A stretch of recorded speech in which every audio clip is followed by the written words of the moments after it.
Okay, great. Why don't we get started? Good afternoon, everyone. My name is Kevin Shao, and I am the president of the William F. Buckley Jr. program at Yale. Also online is our membership director, Libby Snowden, who will be co-moderating this event alongside me. I'm excited to welcome all of you to our lecture on Pushing the Limits of COVID Theater, Yale and the Ivy League. Before we introduce our guest for this afternoon, I want to say a few words about the Buckley program. The William F. Buckley Jr. program is an organization dedicated to promoting intellectual diversity and open political discussion at Yale. We host lectures, dinner seminars, firing line debates, and an annual conference every year since 2010. Our over 300 Buckley Fellows have a wide range of political beliefs, but they all stand united against the formation of a liberal-only echo chamber on campus. By providing Yale students with a forum to engage meaningfully with serious conservative thought, the Buckley program has become an institution on Yale's campus and a symbol for a more open and more representative political atmosphere.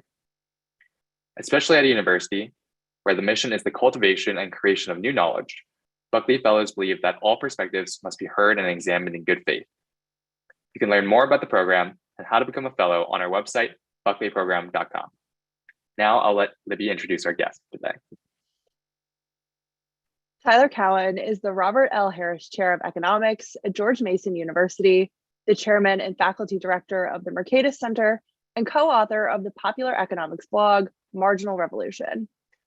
Widely regarded as one of the most influential economists of the last decade, he is the author of The Great Stagnation, Big Business, A Love Letter to an American Anti-Hero, and many other books.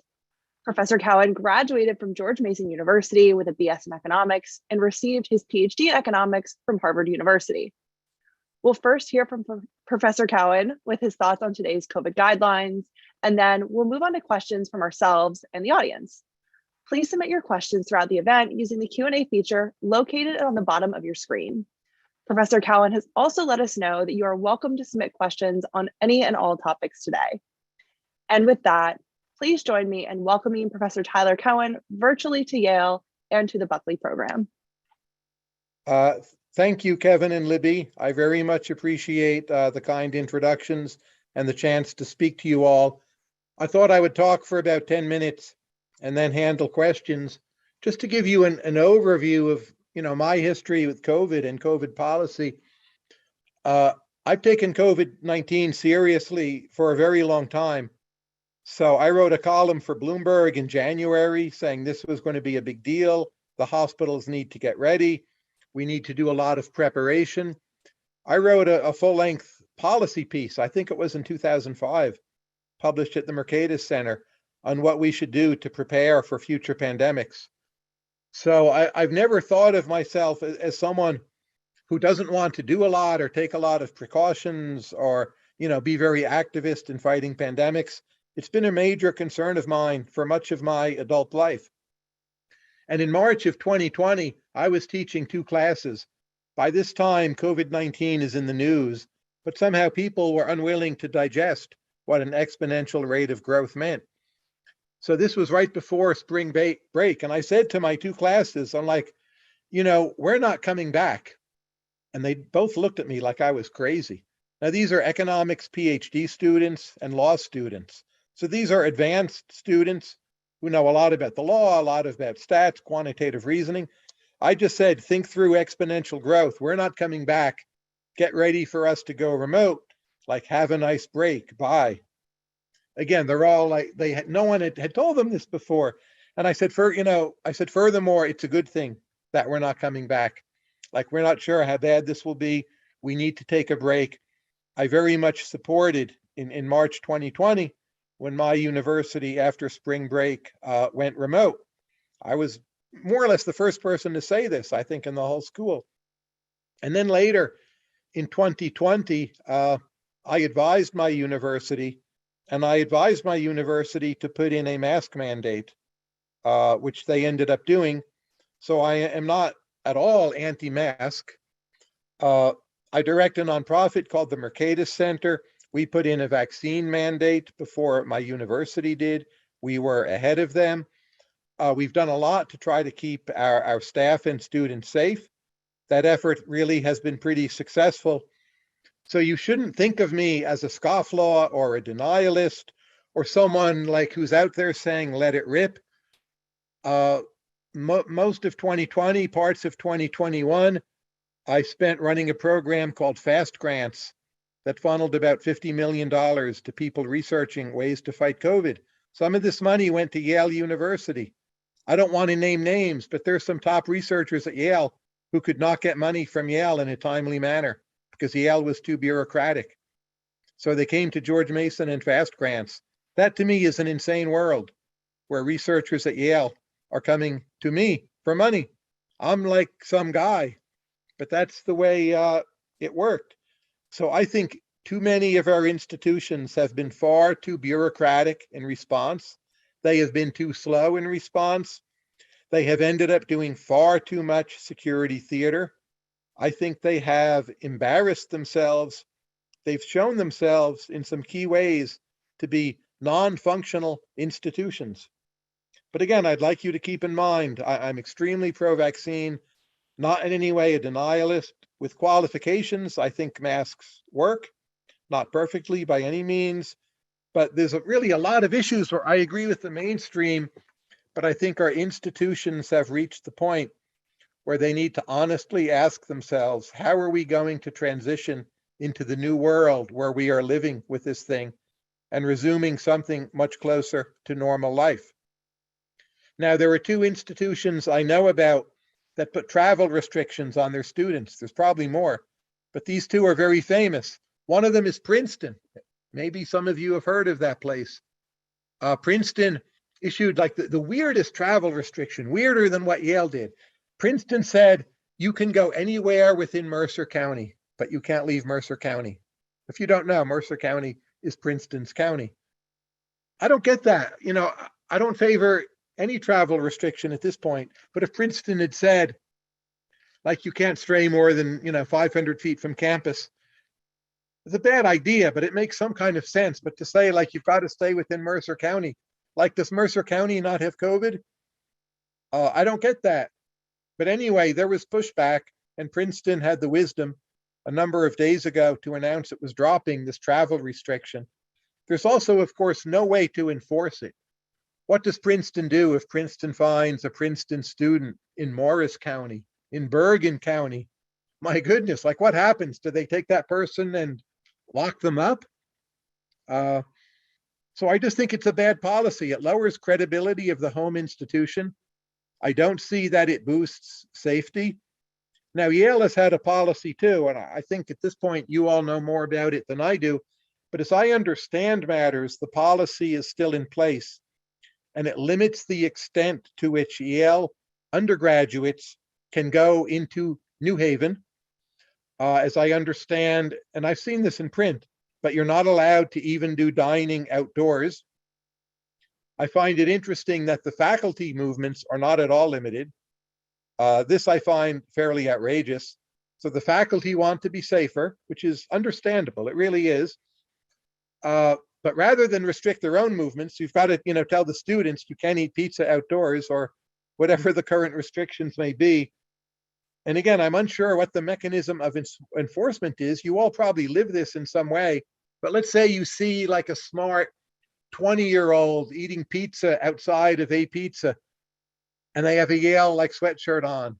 Like, the police don't go up to them. Is there like a Yale police that I don't know. I just think once you go down that path, it's not going to end well. And again, to think that that one restriction is somehow going to meaningfully stop the spread of Omicron, of COVID-19, I don't see that that's based really in any evidence. I don't just mean there's no randomized control trial. I just really don't see the evidence for that belief that this one restriction is going to make a material difference. And furthermore, you don't apply it to contractors, as I understand, not to staff, not to faculty. Administrators weren't mentioned, but as far as I know, their movements weren't restricted either. So we're living in this weird netherworld where we can't admit it's like safe enough to do things, but we don't like really believe it's that dangerous either. So I see this when I get on planes. I would just say I'm genuinely unsure what's the best policy for airplane rides. I don't have a strong view. I've thought about it a lot. I've looked at a lot of evidence. I'm still unsure. But if you've flown on a plane, you see, oh, it's all so careful. You have to have your mask on, got to be pulled up over the nose. You know, you can be scolded by the airline attendant. But once the food's served, you know, it's like a big party. Just pull off your mask and eat and drink and be merry and laugh. Maybe you can even sing. And again, whatever you think the correct policy may be, this weird hypocrisy that there's some things that are just totally acceptable. It's like we're so mentally, emotionally, psychologically compartmentalized. And then there are these other things that you just cannot do. There was someone at Princeton I know, and he tested positive for COVID. As I understand it, like not allowed to be outside on campus. No evidence for that whatsoever. There's another school, someone tested positive. They got the following, I think it was an email communications. Here I'm quoting, "I know the news you received can be very difficult to hear, and all of this may be overwhelming." Now, this is for an illness. Again, people debate the risks to young people, but my best understanding is that like within the span of a year, if you're young and doubly vaccinated or more, the chance of you dying from this illness arguably is less than the chance of dying in a car crash at current margins. I'm not saying it's always been that way. It has not, but currently, that is probably about where it's at. And to get this email from an authority figure, like, oh my goodness, this is so overwhelming for you. They're terrorizing people. And I hope, you know, most people know enough not to be too scared. But the notion that our authority figures have to become liars and so melodramatic and so hypocritical, I just think is a huge mistake institutionally. So again, I'm happy to address questions on what COVID policy exactly should be. On a lot of questions, I'm myself agnostic, but I have thought about them a lot. For the nonprofit where I'm a director, you know, Mercatus, we've actually set policies. So I'm someone who has set policies for an actual institution with safety, you know, utmost in mind. But again, I think we need to back out of where we are and do more to start resuming normal life. There's a lot more I could say, but I think I'm just supposed to start with some opening remarks. And with that, I turn it over to all of you, but happy to take questions on these issues and indeed anything else. Thank you, Professor Cowan. I have a first question just to start us off, and it kind of dovetails with one of our audience members' questions, which is that you talked about a lot about how institutions are far too bureaucratic, that Yale University is not moving fast enough for its researchers, for its faculty to actually be able to do things. Why do you think universities have developed to be this way? And to take a question from one of our audience members, should our energy be focused on making things better at Yale and Princeton? Or should our energy be focused on developing new institutions, new elite institutions that can make things better? Well, I think so much of the United States has become more bureaucratic. So it's not only universities, but to the extent institutions are long-lived, they tend to accrete layers of employment, layers of veto, layers of meaning making. There's plenty of data on how many administrators universities have hired over the last 20 years. That is a trend that is out of control. And there are just more veto points, more pressure groups. I think social media creates more pressures for things to look right a certain way, that groups that object potentially can have greater influence over administrators. People who work within universities, they tend to be much more specialized.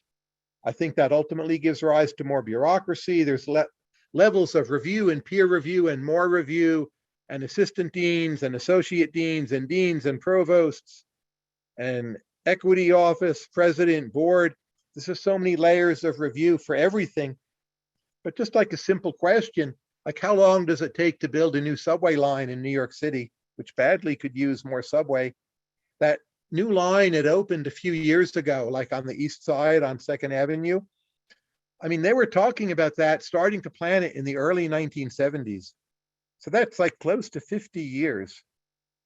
So I think we need to realize like yes, Yale, Princeton, other institutions, of course, they're directly at fault for how they are run, but these are part of broader trends. They're very hard to fix. Now, the question, should we look to new institutions? I actually think in many cases we should, including universities. And one of those new institutions is the internet.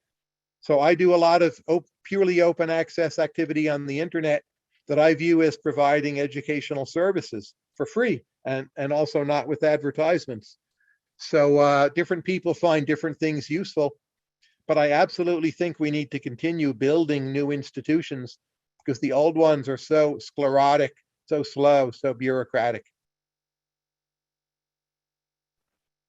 Thank you. I have a question kind of more about the progression of the COVID-19 virus and how we're going to continue to handle that. So I recently heard this idea on a podcast that the pandemic won't necessarily end with the virus running its course, but instead with the courts blocking and overturning many of the measures that we're talking about today in schools and cities to prevent the spread of COVID. And also with Virginia's newly inaugurated Governor Glenn Youngkin pretty much immediately issuing an executive order that banned mask mandates in schools. I was just kind of curious to hear what your thoughts on that are.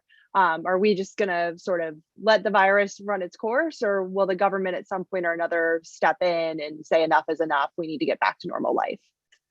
I don't think the courts fundamentally will matter that much. They will in particular cases. I think ultimately it will be public opinion. And I have traveled to quite a few states during the pandemic, both local and afar. And it has stunned me how different states are. So I was just in Florida, for instance, at Miami, and it is nothing like being in the Northeast. It is hard to tell, other than when you ride an Uber or some other like national chains, it is hard to tell there's any pandemic at all. You can tell in hospitals with case counts, with people having health problems or even dying. I'm not saying it's not a serious matter, but in the course of daily life, things do not seem any different at all. And public opinion largely has supported that. So I think the different US states have behaved very differently. I think they're becoming more different permanently rather than us being this like single homogenized nation where everything is the same. Now, you asked about Virginia. There's a fight right there. So the governor said no mask mandates in schools. This is K through 12 only, not where I teach. Does not apply to where I teach. Parents have the right to decide for their kid. Some school districts, such as Arlington, which is the upscale kind of People's Republic of Arlington school district, the school board said, no, we're going to continue with this mandate. It seems quite likely this will be brought to the courts. Like there, the courts will matter. But even there, it's ultimately public opinion. And at different rates, states will give up restrictions. But a lot of states, like I've been in Kentucky lately, Idaho lately, there's not much more there to give up. Again, putting aside national chains such as Uber, where you are required to wear a mask, and no court's going to strike that down. That's just a private business making a decision, whatever they want to do, that's up to them. The biggest laggard seems to be California by far. And of course, that's our biggest and wealthiest state. Texas, again, there's exceptions, including in Austin, but most restrictions are gone. So the country's become like a checkerboard. And I think it's now this cultural marker. And when public opinion flips in the bluest of blue states, I don't know, but that's the variable I would watch. I just wanted to take a second to remind our audience members, thank you to those who have submitted questions, but to those that haven't, you can submit questions via the bottom right panel of your Zoom window, where you can find a sort of area to submit your question. Our next question is from an audience member who asks, in politics, constituents can deal with overly restrictive COVID policies through the democratic process, as we talked about in the recent Virginia election. How do you recommend unhappy students and employees deal with unnecessarily restrictive COVID policies in undemocratic institutions like private universities and companies? It's a very good question. Obviously, the answer depends on context. But look, Princeton had these silly Mercer County restrictions, and they got rid of them. So you can make a difference. So I think if you are active in a polite way, in a reasoned way. Never stop listening when you're making your point. COVID policy is very tricky. There definitely can be cases where like you are wrong. But if you feel strongly and have evidence on your side, using social media and gatherings and speaking to faculty and organizing through associations and clubs like this one is a great thing to do. But I would stress the point, never stop listening while you do this. Don't make it a crusade. Make it a way that you're expressing your opinion, but trying to learn at the same time. And I think especially in university environments, you will be more effective that way.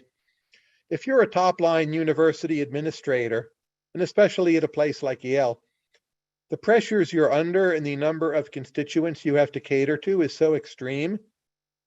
Those are very frustrated people. They're not very free. They're kind of enslaved.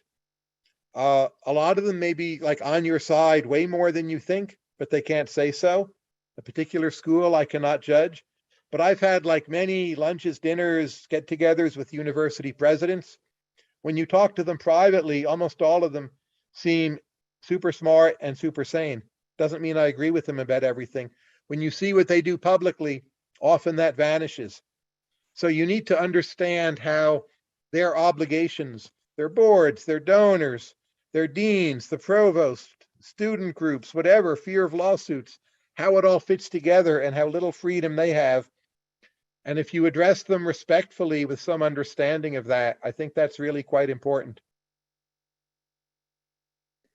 I have another question from our audience who asks, I've heard your opinions on Ivy League schools losing their thread and there being a need to innovate in the higher education space.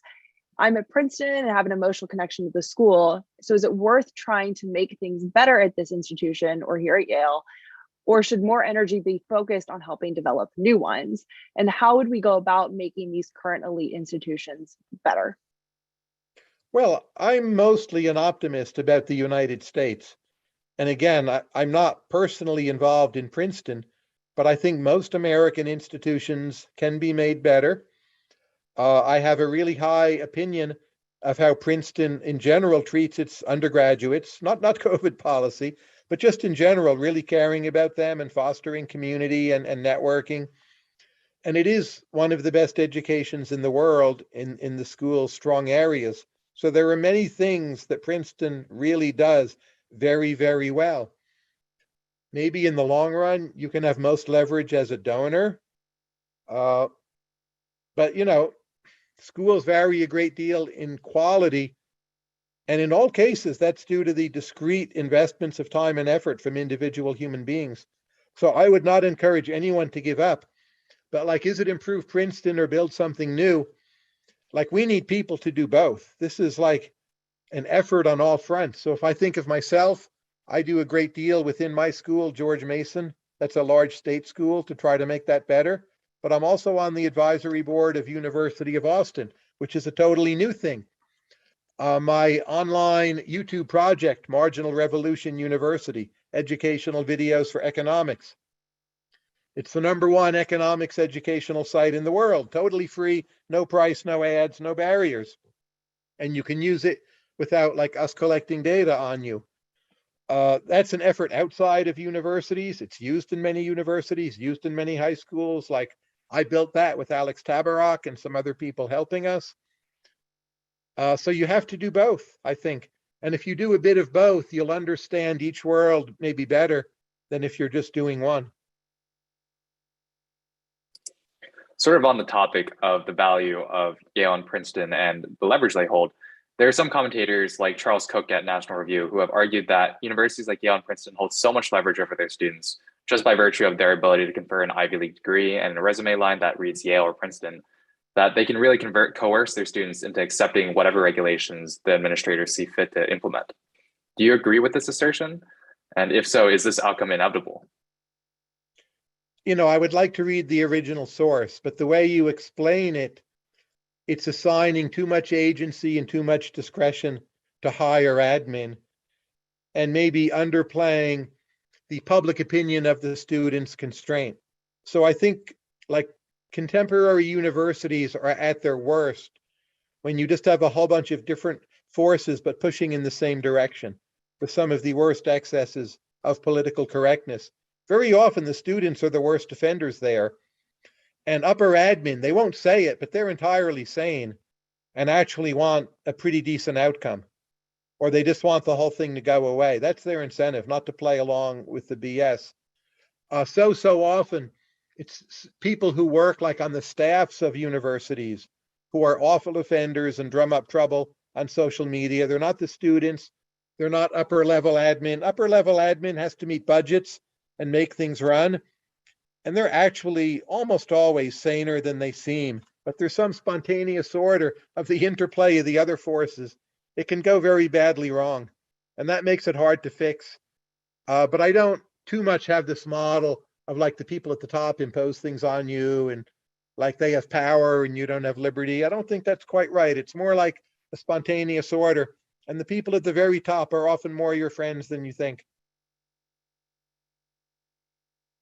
Kind of building on that question about the influence that elite universities have, do you think the Ivy League has more or less a monopoly on elite higher education?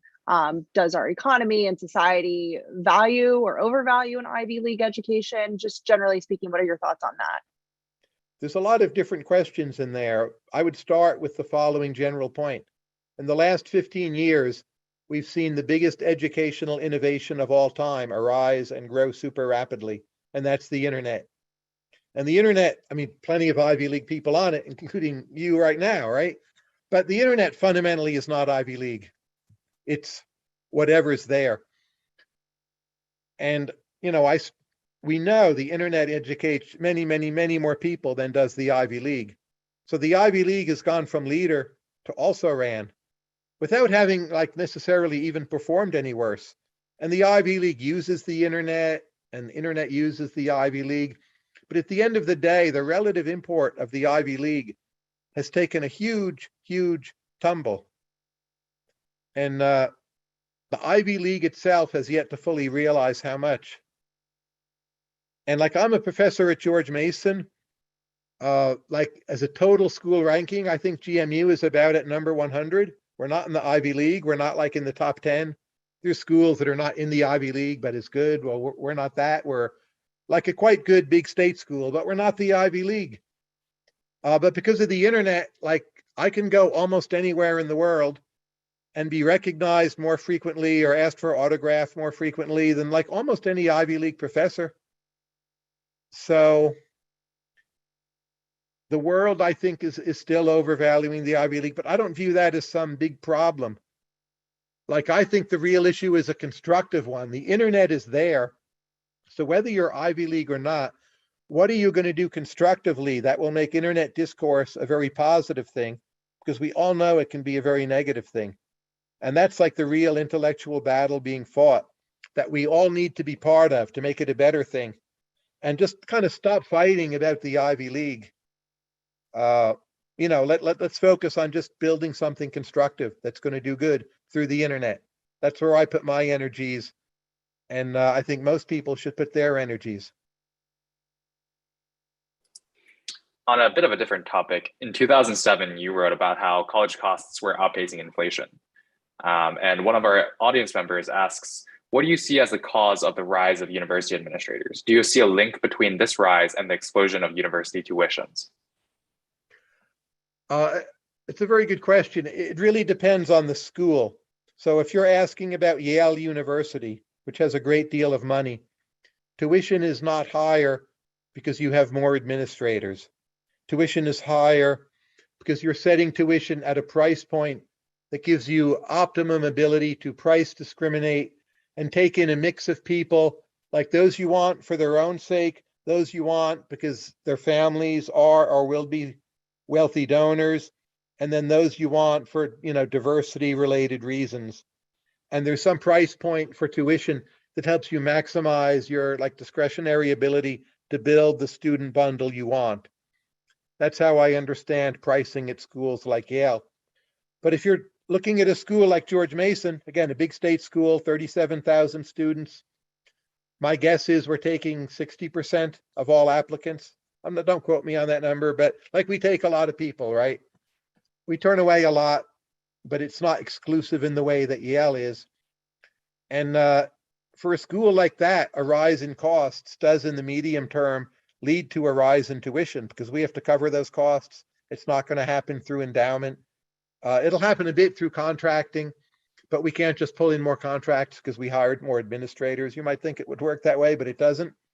So in that case, yeah, more administrators, more buildings. We're like, what goes on in there? More ancillary functions of the university that maybe should be outsourced. Someone tells me 89% acceptance rate. Okay, so that's really high, maybe higher than normal in the pandemic, but still, we're not that exclusive. And yeah, then costs really matter. And that's most schools, right? So last time I looked, this is about 10 years old, but I think it was set at that time, 78% of Americans going to college or university were going to a state institution. That number's probably changed, but it's a lot, right? It's way over half still. And shifting back kind of to questions about COVID, somebody in our audience asked, some health guidelines, whether imposed by large universities or the CDC, seem to be designed to satisfy emotional needs more than health needs. Certain masking and isolation requirements come to mind. Do you think that the health guidelines taking public opinion into account is dangerous, or is that also part of the reason why our guidelines keep fluctuating? I think a lot of our guidelines are driven by emotional needs. I think we need to ease out of a lot of those guidelines, but there's 2 points I would make. First, like emotional needs are real needs. We might be paying them too much attention. I think we are, but you can't strip away everything all at once in every setting. You will have a more sustainable liberalization if you make it manageable on people's emotions, because a lot of people still are terrified, or some people have health conditions where they should be much more afraid than most of us should be. So I think you need to take that into account, that even a restriction that makes no sense, you can't always get rid of right away. That said, like not letting people go outside, I don't even see that serves an emotional need. It just seems to be generated by some process that piled a bunch of restrictions on what was happening. The other point I would make, we're now in the downward swing of Omicron, and that downward swing is very rapid. So even 2 weeks from now, things will be much better than they are now, even a week from now, right? So like if there's a mask requirement at your university, and there is at mine, it's much better to get rid of it in 2 weeks than to get rid of it today. People will be more relaxed about it. It will be harder for anyone to blame you.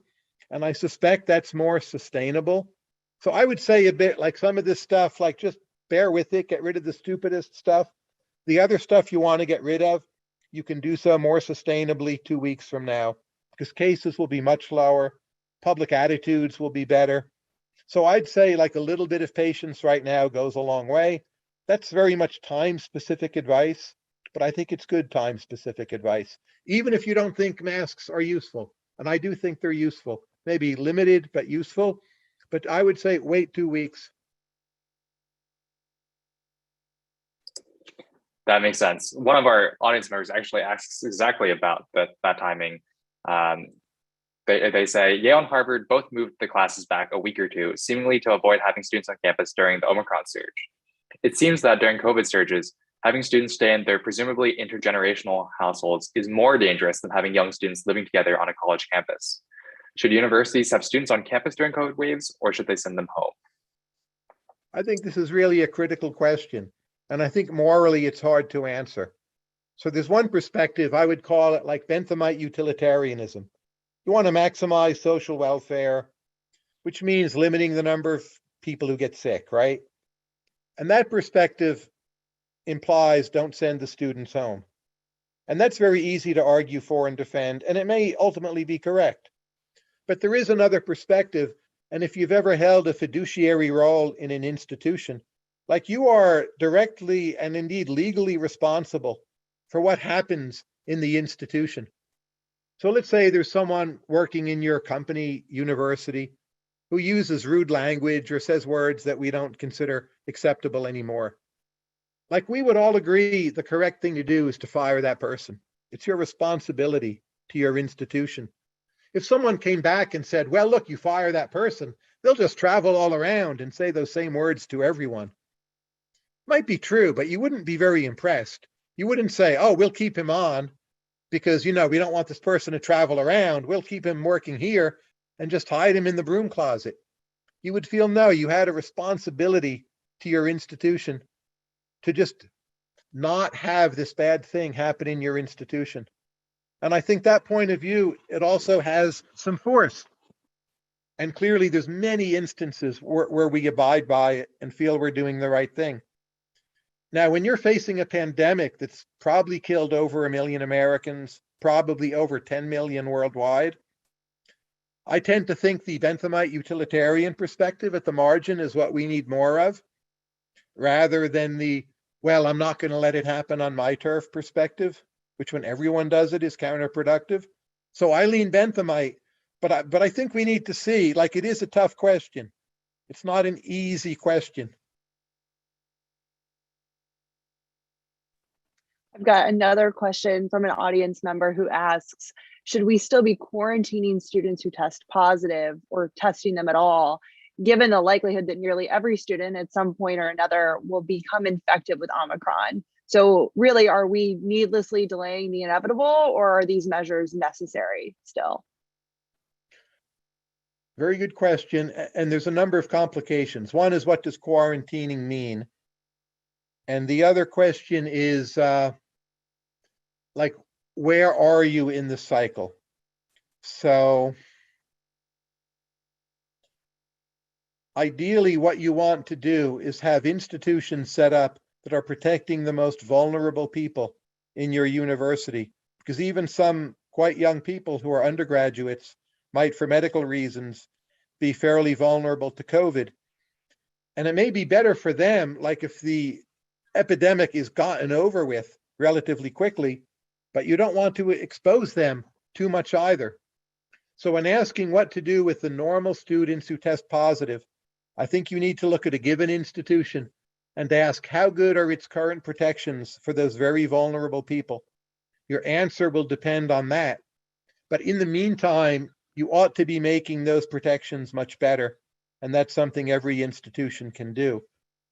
I think in general, we're at the margin where we're doing much too much quarantining, but I would stress it's an empirical question. You need to look at the case. But I think, overall, as a country, as universities, we've taken this too far. Sort of on this point, relevant to Yale, I wanted to read some wording from a recent email from our dean, who said, additionally, and in order to manage capacity as isolation housing fills, it may be necessary for some of you who test positive not to relocate. Instead, if you live on campus in a single bedroom, you may be assigned to isolate in place in your bedroom, whether standalone or within a suite. You will receive instructions to care for yourself and to reduce the risk of spreading infection to others. Now, I know this announcement made a big uproar around the student body, but I'm curious, do you believe that universities, when confronted with these tough decisions, should have the ability to make them on behalf of students? Again, that will depend on case-by-case issues, like how good is ventilation in the Yale dorms, how many people at Yale already have been infected with which strains. I don't have all that information. But in general, I think we need to do what the United Kingdom has done this week and move away from testing people all the time. That when people are truly sick, that you test them to see what kind of treatments they might need. But we're entering a world where you can just keep on testing people and get a lot of positive results and not know what to do with them. And for people to be emotionally prepared for not so much testing, I think, is the equilibrium we need to ease people into. Again, this is something the United Kingdom announced this week, that they've done this already. Governor of Virginia, the details were not spelt out, but he announced, it's not clear he can see this through. He announced that Virginia will encourage everyone to move to this new regime. And that's where I think we need to be headed. But how quickly a particular institution can get there, that's really going to depend on a lot of details. But that's where I would like to see us go. Another question kind of about Yale's policies that they've been sending to students. In terms of the bureaucracy of Yale, the Student Organizations Office has been contradicting the university's own official travel policy, which also seems pretty deliberately vague. In general, this semester's policies have been made vaguer than even before. And so it's incredibly opaque as to where or for what reasons why like people can travel. Do you see this as a deliberate strategy to use the fear of the unknown to control students while also having plausible deniability? Again, I can't speak to what's gone on in Yale, but I'm quite sure that in general, people see way too many things as deliberate strategies when they're the result of incompetence. So I would bet strongly on incompetence and some kind of misbegotten spontaneous order mechanisms that led everyone to screw up, but in like clashing ways.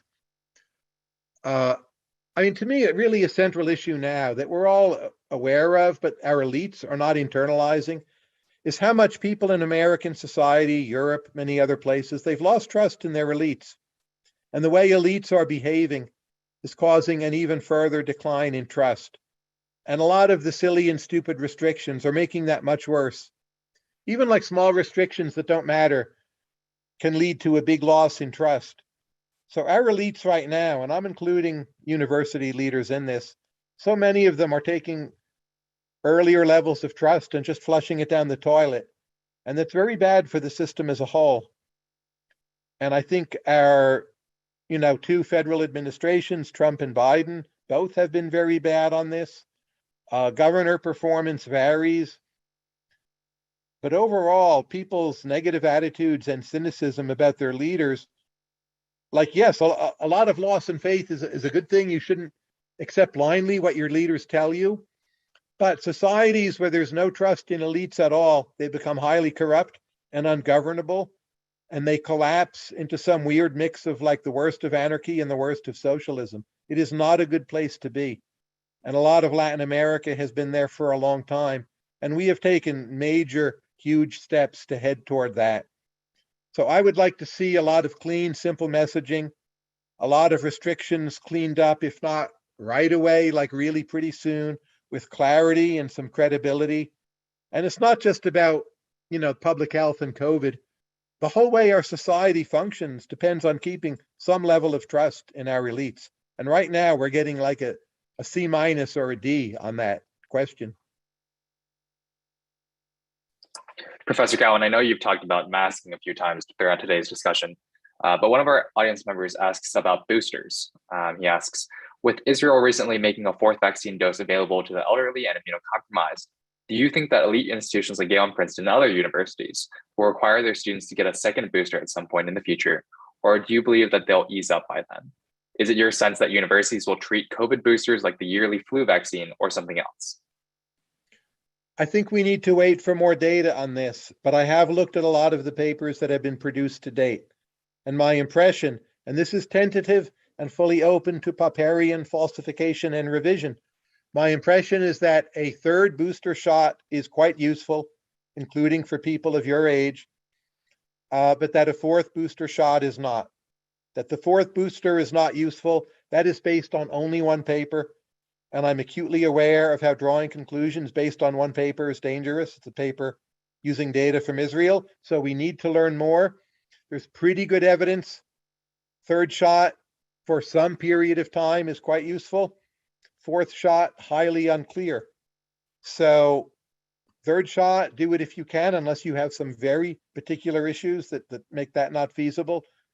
Fourth shot, I would say definitely wait. I know people who like shop around for shots, or I know some people, they got 2 shots at Hong Kong. Those don't count in the US. They got 2 more shots. They have 4. Should I be trying to get 4? Right now, I think the correct answer is no. Wait and see. There is going to be more evidence. We're going to know. We don't know right now. So far, it seems the fourth shot is not useful. Professor, as an economist, you're used to evaluating risks and incentives. And it seems that many of the institutions, especially universities, have many incentives to be overall risk averse. Are there incentives that could work the other way around and encourage universities to be less restrictive?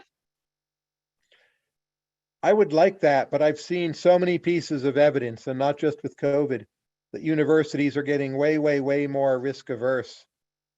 I don't know how to counteract it. Ultimately, you might need governing boards to really start caring about this. It seems to me we're far from that. And when governing boards really care a lot about anything, it often makes the president more risk averse because the president is afraid of offending the governing board. President covers his or her behind more. You get a lot more layers of like defensive activity, no matter what the board is demanding. So you get caught in these traps where trying to make everyone accountable is actually part of the problem and not necessarily part of the solution. But essentially, our universities, Yale, as you know, although has been around for a long time, they're pretty well designed to do the same thing year in, year out. Give people tenure, turn down for tenure, teach students, recruit for graduate programs. Those are, I'm not saying they don't change over the decades, but one year to the next, you're doing the same thing. And the whole institution is set up to do the same thing each year. So when they're asked to act in an emergency, they really can't do it. And to me, it's a striking difference. I did some reading up a while back. Like, how did Harvard and other top universities respond when World War II came? And kind of everyone had to leave. And they really responded very quickly. And there were few layers of decision making. And they adjusted to wartime activities and being kind of empty, as well as I think you might have expected. And I think we've lost that ability in most of our institutions. I don't know how to get it back. New institutions are going to be much better, what you might call startups. But Yale's not a startup, and it can't be. Harvard's not a startup. Sort of on that topic of debureaucratizing, do you think that there are any steps that we can take as students, as perhaps faculty of this institution, to work to decrease the layers within governance? Again, it depends like what your abilities are. I can tell you what I've done personally is to try to use the internet to do educational end runs and create new things rather than trying to fight ongoing battles. And I found that fairly fruitful. I'm not saying it's the right answer for everyone, but there are all these new ways you can create educational content, participate in education, that your bureaucracy cannot stop, won't even try to stop, doesn't in fact want to stop. So that's where I think the real opportunities are. There's just a lot of battles, that maybe should be abandoned, that are not going to be won. And there are so many opportunities right now with the internet, and the internet's still changing. There might be Web 3.0, there might be virtual reality. I'm not giving you specific predictions. I'm just saying there's really a lot more that's going to happen, and be part of that. Are there any universities that you see as handling COVID maybe correctly or better than how we've been discussing Yale and Princeton have been handling COVID policies, or universities that are moving forward and, as you said, maintaining that level of trust between the students and the administration? Well, I'm really pretty happy with my own university, I have to say, George Mason. We closed promptly and responsibly. Our messaging has been like really simple and consistent and excellent. And I'm not just saying that because I work there. Like, I've read every email. I've kind of read it from the point of view of communications. Like, is this good? I've agreed with most of the policy decisions. I really would like to see them, like in 2 or 3 weeks, move away from masks. I genuinely don't know what they're going to do. But in terms of resumption and messaging, and just also keeping cases down, George Mason's done a great job. So that gives me some hope. I think in some ways we have an easier task than a lot of schools. So where I live in Northern Virginia, I like to say we have the vaccination habits of a blue state, but the keep things open laws of a red state. So it's sort of the best of both worlds. And George Mason benefits from where it is. Like, it's a super responsible local citizenry where so many people have worked for government and they're used to following a certain kind of order. So in that sense, the schools had it easy. But I would nominate us as a top performer. And I don't mean that in a pandering kind of way. I don't know if New Haven totally follows that example, but we're trying our best. One of our audience members is curious about your policies at Mercatus. What are some things that you've implemented as director that you think could be generalized to other institutions? Well, first, I would make it clear. I mean, I am the director. It's ultimately my decision, but the decisions are made by teams of people, and that's quite important. We closed down the office before my university closed. We did practice runs of what things would be like with a fully closed office, like way early before anyone else did. That went pretty well. Our office has been open now for really a long time. We had a vaccine mandate before the school did. I'm very glad we did that. And we are waiting for that general flip in university policy on masking. But to be early and proactive with closing plans, getting people set up, work from a distance, making that easy for everyone, giving people a lot of forbearance if they have children or family troubles, I think we've done really very well on. So I'm happy so far, but I would like to see my whole universe glide smoothly into really just being fully open again. And again, I don't want to do it today, but I want to do it in 2 or 3 weeks. I have another question from an audience member who's curious to know what your opinions are on the recent Supreme Court ruling regarding the OSHA mandate. Do you think that the mandate should have stayed in place, not necessarily in legal terms, or would the mandate just have become another example of this COVID theater that we've been talking about? I am for private sector mandates, and Mercatus, acting as a private institution, though within a state university, imposed mandates on its own. I'm against the federal government vaccine mandate. I once wrote a blog post on this. I can't speak to whether it's constitutional or not. I just don't know. I'm not even sure there's a fact of the matter. But I think it politicizes the issue, and it takes so long to get into place. And in the meantime, you politicize the vaccination issue. So I thought that was a big mistake from Biden. I think it's turned out to be a big mistake. And here's just some facts I'd like to read you. This is poll data. This is from a recent Rasmussen poll. Some people think Rasmussen skews a little to the right. Possibly that's true, but that any poll could generate these numbers, I find stunning and depressing. 59%, I'm quoting here, 59% of Democratic voters would favor a government policy requiring that citizens remain confined to their homes at all times if they refuse to get a vaccine. 48% basically believe in no free speech for people questioning vaccines. 45% of Democrats favor government, quarantining individuals if, they refuse to get a vaccine. Now, I'm not, I fully grant the Republicans are at least as bad on different issues, but Republicans are terrible for bad talking vaccines, politicizing the issue themselves. That to me is horrible.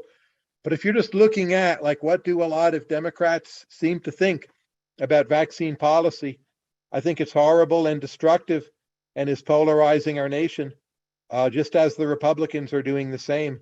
And I find it very scary that so many people have such a weak belief in civil liberties and free speech. And this has really come to the fore.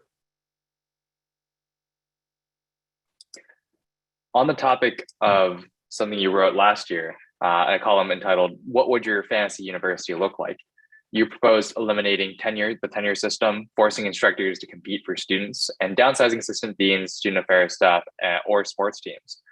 Could you explain some of the rationale behind that for our audience and things that you might add today given the COVID situation? This was a Bloomberg column I wrote. You can Google to it. Something like Tyler Cowen, Bloomberg University will get you there. I'm not saying all universities should run this way at all. I don't think they should. What I want is more experimentation for different ways of running a university, because right now we hardly have any. There's different tiers of price, expense, and quality. But within any tier, there's oddly little experimentation. So I thought of Adam Smith's idea, make faculty compete for students, but the people who grade the students are not the same people who teach them. So you can't make it easy just to attract more students. And the people who are really good instructors pay them on a per student basis, but set up the incentives so that your best teachers are earning 400 or 500K a year, which right now I can assure you is not the case. So reward teaching and have it be competitive, and combine that with a lot of classes being online, and make the face-to-face and the online classes compete with each other and see what students like best. So the online is probably going to be cheaper. You want to learn French? Well, you hire a tutor, maybe in Senegal, and you pay them some money using PayPal, and you do, a Zoom call with them twice a week. There's that, or you take your French class at Yale. And the French class at Yale maybe is better. I'm not even sure it's better, but it costs more. And let's have competition see what the students actually want. But if you can do the Zoom call with the tutor in Senegal for a really cheap price and ace the French exam, Yale should just give full credit to that. But of course, it's all set up as a guild. Yale, as far as I know, is not on the verge of doing that. There are some ways you can test out. You can test out of things through AP. That's all good. But really, truly free, open competition at all margins, if you can pass the tests. We're not close to that. And that's what I wanted to see. And that's what I outlined in my column. We have an audience member who took note of the poll that you just cited a couple minutes ago. He says, you are appalled by the results of this poll, but you're comfortable with even more severe restrictions on vaccinated university students. How do you justify those two things? Well, what's the severe restriction that I'm comfortable with? So I think a private institution absolutely has the right to produce local public goods within its walls, just as a company can say, you can't show up here and use foul language. You can't show up here and be infecting other people with tuberculosis. A private institution can say, you can't show up unvaccinated. You're truly a risk to the health of other people. So I'm 100% for that. I don't view it as a restriction of liberty. I view it as creating more liberty for us. And you're free to go to another school. There are going to be plenty of schools that will have different policies, and indeed there are. I think we have time for one more question, and this is more of a philosophical one from an audience member who asks, is it the obligation of institutions and their leaders to do what they think is right over the desires of their constituents? I actually live in Fairfax County and have found similar disdain for COVID restrictions at home and in New Haven. I'm not sure I can answer that question the way it's stated. So simply because you think something is right, I don't think that's reason to override other constraints on your behavior. You have to think it's right and it has to be right. And that's quite different than just thinking it's right. So I think we're in this mess where there's a lot of constraints that a lot of people wish weren't there, including in places like New Haven and blue states and schools like Yale. And we need to extricate ourselves from them in relatively face-saving manners. Is simple, flat-out disregard for those restrictions the best way to do that? I think that's going to depend on context, but I don't in general think it is. My preferred path is that as Omicron truly ebbs, more and more institutions simply declare victory, receive positive attention for that. More people go to those places, just like more people have been visiting the United Kingdom because of some of their policies. And I think that's a better path out of it than just widespread disobedience. But again, it's going to depend on particular cases, and don't just do things because you think you're right. Actually be right would be my advice. Everyone thinks they're right. And for a last question, actually kind of related to the point about everyone thinks they're right, and your earlier discussion of the way that we've sort of politicized COVID, who are the voices, especially concerning COVID-19, that we should be listening to? Do you have any favorites, or do you have a strategy for how you decide who you listen to? I follow a large number of people on Twitter who write about COVID. You're welcome to look at my follows. I would just say it's a carefully curated list. It's not based on whom I agree with. I mean, it is a bit, but it's based on whom I find informative. So I guess those would be my recommendations, and they're kind of endorsed by the fact that that's what I do. but a lot of the best sources of information are private, or they're WhatsApp groups, or they're questions of access that are hard for other people to replicate. I feel I've had very good access during this pandemic, and I've had like really a lot of information. You can follow me. My co-blogger, Alex Tabarrok, I usually agree with on matters COVID. I would recommend him. You can read our blog. He also covers COVID quite a bit. And I would just say, a lot of different things are going to come along in all of our lives. Just do your best to cultivate good habits of thought and reason and thoughtfulness and tolerance. And if you find yourself going around talking too much about how stupid other people are, how wrong they are, how evil they are, how terrible this is, a lot of the time you'll be right, but I'll tell you, you will make yourself stupider. If you focus on what can I build constructively and not who around me is stupid, you will make yourself smarter. And that's like the main big piece of advice I would try to leave all of you with. Well, with that, we'll wrap this event up. Thank you so much, Professor Cowan, for taking the time to speak to the Buckley program. And thank you to all of our audience members for their wonderful questions tonight. Thank you Have all. a good evening, everyone.